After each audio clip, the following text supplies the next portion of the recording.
तहरीके इंसाफ का एहतजाज। इस्लामाबाद के दाखिली और खारजी रास्ते बंद। 2 दर्जन से ज्यादा मकामात पर कंटेनर्स, कई मकामात को ट्रक खड़े करके बंद कर दिया गया। शहर इक़्तिदार के रेड जोन में दाखिल होने वाले रास्ते 4 मकामात से बंद हैं। सरीना चौक, डी चौक और नादरा चौक पर कंटेनर खड़े कर दिए गए। माजी में खुला रहने वाला मार्गला रोड भी बंद कर दिया गया है। जिना एवेन्यू, फजले हक रोड को, खैबर प्लाजा और श्रीनगर हाईवे 0 पॉइंट को बंद कर दिया गया है। रावलपिंडी से इस्लामाबाद पहुंचने में कामयाब होने वाले शहरी मुश्किलात का अहवाल सुना रहे हैं। पिंडी से यहाँ तक आते हुए हमें 700 किस्म की परेशानियों का सामना है।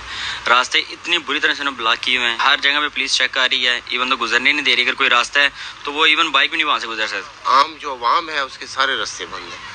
तकरीबन ये कह लें कि मामूलात ज़िंदगी के जो 90% काम है वो रुक गए हैं। वो लोग जो गाड़ियों पे